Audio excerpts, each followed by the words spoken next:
minister of Italy, just in the building near here, and we were having a meeting on religious freedom, and the CNN, all the CBS, all the news people were there, and I was giving my talk. I finished my talk, and then I looked across the way with my friend John Allen, who was working for CNN, and all of a sudden he pulled out his phone, and his face went, 3 years ago today. That's the day that Pope Benedict resigned. Wow.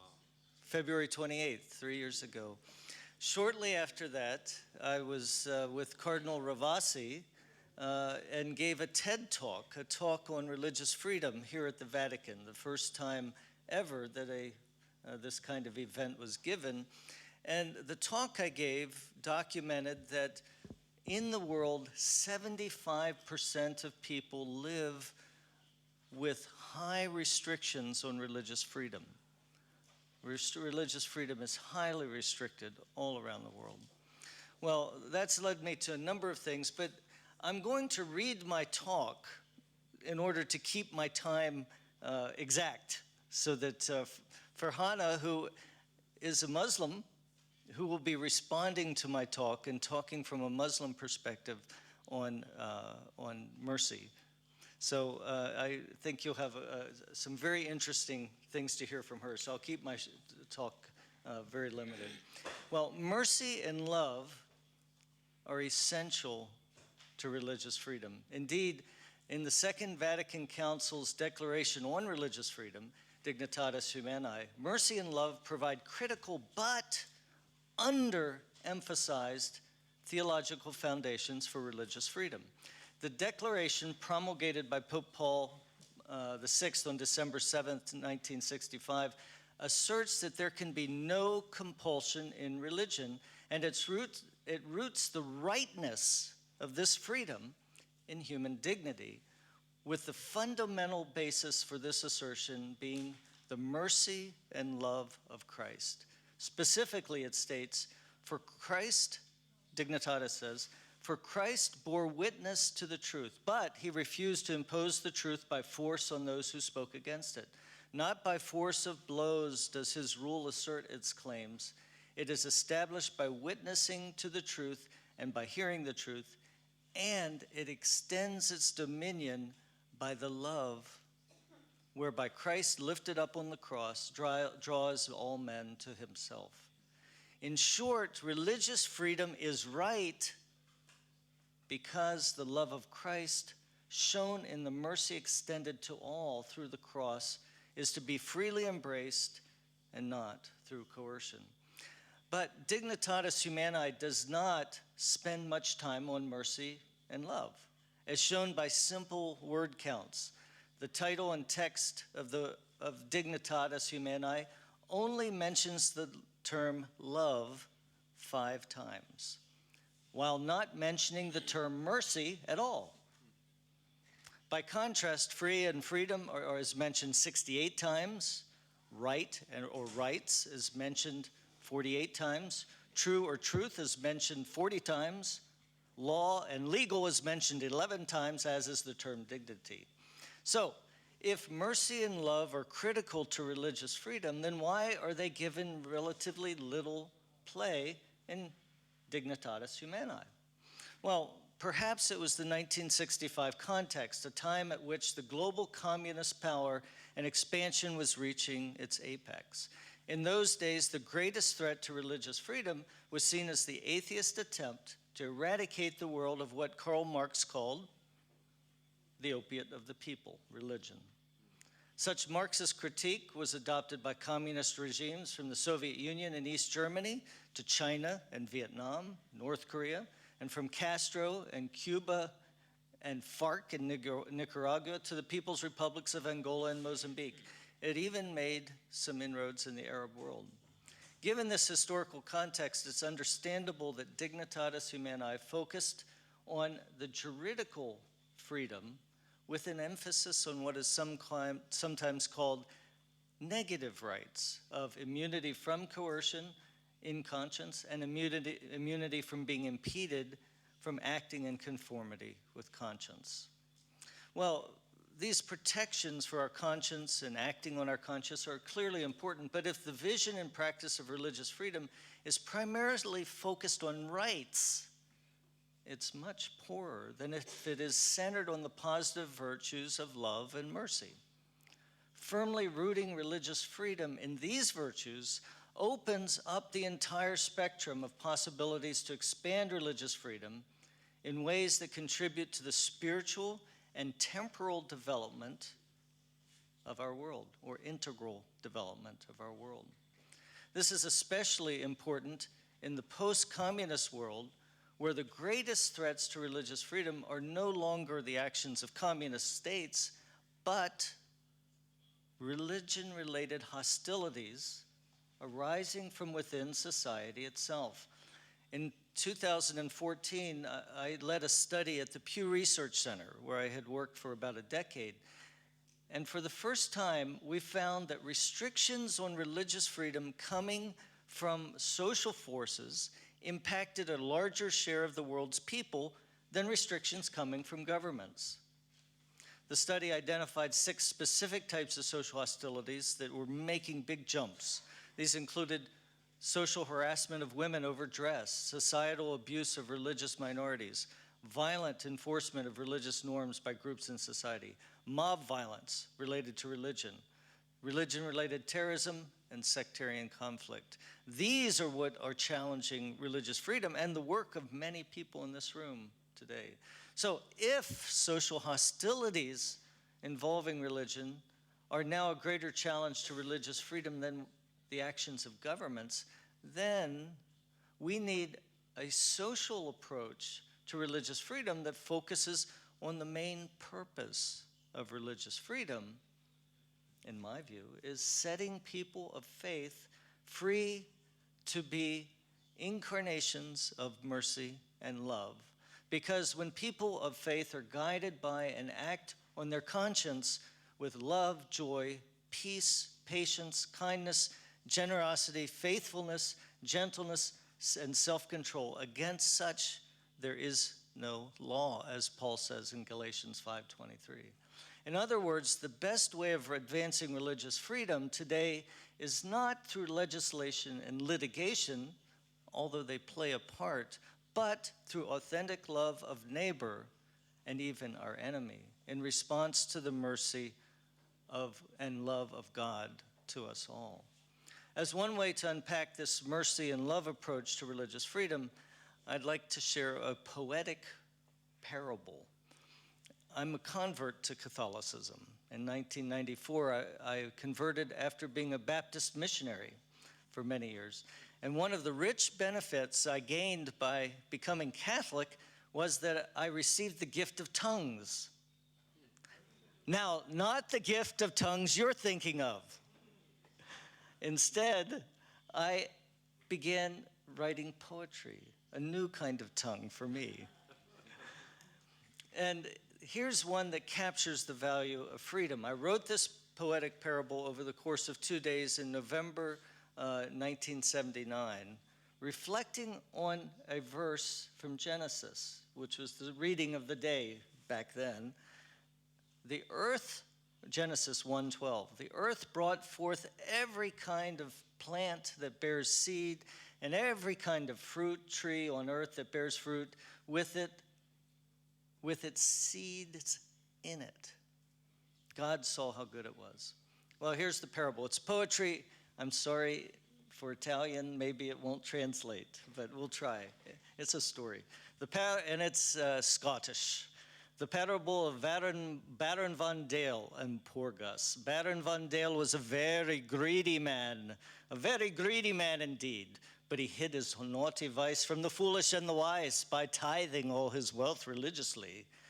But beyond this tepid token of his generosity, the Baron never helped another soul.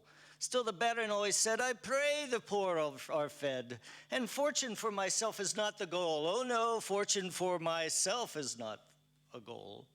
Now, the preacher and the doc and the mayor and the cop were indebted to the Baron for their pay, So the Baron called on them to be sure he'd always win if a threat should ever dare to come his way. It is thus that poor Gus, slow down. It is thus that poor Gus does now enter this tale, for he made a food that very magically has the power in itself to multiply itself. So the buyer buys it once and then is free, yes, so free from the pain of hunger's grip and free from sudden bell that death does ring. But for Baron Van Dale, who does make his wealth through sale of costly food that's processed by machine, the invention of poor Gus caused a mighty rotten fuss in his profit-making fine food industry. So the Baron did begin with fervor, fast to spin a web of sticky lies, and here they be. The cop said, Gus is shady, and the doc said, he is crazy, while the mayor said, that Gus I cannot trust. Then the preacher filled the air with a reverent holy prayer. Oh, dear Lord, please keep such poison far from us. By the time that all these lies were thus sounded through the skies, the food that Gus was making caused a scare. So the food and recipe were both burned for all to see, and poor Gus was sent forever far from there. But in a far-off land where the people lend a hand to anyone who who travels in their way, Gus freely made his food, and that nation quickly grew to be the very most ingenious of that day. Baron Van Dale was a very greedy man indeed. Though he hid his naughty vice, Highland folk put him on ice when they read this self-same story that you read. The moral of this tale is not one that I can tell, but here's why the Baron's in his tomb. Danger surely looms when a poet's in the room. Because funny words on paper spell out doom sometimes, yes. Funny words on paper spelled his doom. Well, the poet promises not to tell the moral of the tale, but taking off my poet's hat, I'll venture a few comments. First, as I mentioned, this came from Genesis 1, chapter 1:12. The earth brought forth every kind of plant that bears seed and every kind of fruit tree on earth that bears fruit with its seed in it. I know that not everyone believes that God created the world or created the world in the way Genesis describes, but taking the story at face value, it struck me that God created a world filled with freely available ingredients for our sustenance. One that's very magically has the power in itself to multiply itself, so the buyer buys it once and is free. Yes, so free from the pain of hunger's grip and free from sudden bell that death does ring. What an act of mercy and love to create a world that could be nourished even without the sale of costly food that's made by machine. Second, there's a difference between business for success and business for good. Certainly, the two can be identical, but at other times it's not so, especially when the preacher and the doc and the mayor and the cop are indebted to the Baron for their pay. Today, organizations as diverse as the United Nations, the World Economic Forum, and the Holy See are calling for more responsible economic growth that's meaningful and inclusive. Pope Francis's encyclical Laudate Si calls on Catholics to join hands with others in this task. Pope Francis says, given the complexity of this ecological crisis and its multiple causes, we need to realize that the solutions will not emerge from just one way of interpreting and transforming reality. Respect must be shown for the various cultural riches of different people, their art and poetry, their interior life and spirituality. If we're truly concerned to develop an ecology capable of remedying the damage we have done, no branch of sciences and no form of wisdom can be left out, and that includes religion and the language particular to it. So Pope Francis is calling us to join hands with others in advancing arguments from faith or from faiths we are at the same time expanding the realm in which religion has a free and welcome voice in the urgent matters of today. I was at the United Nations when Pope Francis spoke in September. He was the big show. After that, I was with Secretary General Ban Ki-moon, and then with Chancellor Angela Merkel, and Bono, the singer, was mentioned yesterday, and I was with Facebook's Mark Zuckerberg. They were the sideshow. Pope Francis was the main show. Religion has a very powerful voice in the world today. So my last comment on the parable of Baron von Dale is that innovation also often comes from outside the system. Having worked myself for decades in Muslim and communist lands, I've experienced the positive role of diversity, including religious diversity. At least I think, having been a Christian in a Muslim majority and majority communist countries, added something to those societies. The same positive contributions also come from minorities living and working in Christian majority lands. Well, let me conclude with just one example of something my foundation is working on to advance religious freedom and sustainable development and jobs. We're piloting a program that's a denominational-based training program for jobs, education, and business that can be used to help families, single adults, and adults in transition, including refugees, get a job that fulfills their calling, obtain the skills they need to start a business, or identify education they need to do these. But the curriculum was developed as a Christian curriculum. We're now translating it so it can be used with Muslims, humanists, Hindus, Buddhists, Sikhs, Jewish people, Baha'is, and we're incorporating the scriptures from all these traditions. It's designed to be used in groups in ways that can bring people together and build communities at the same time. Well, the very act of putting these various scriptures together, we have 48 scriptures we're working with, is an act of love and respect of other faiths. It requires mercy rather than judgment to work with people of other faith. In doing so, faith communities will counter suspicion and isolation that also often breeds radicalization and extremism by putting forth the very reason why faith matters to so many people.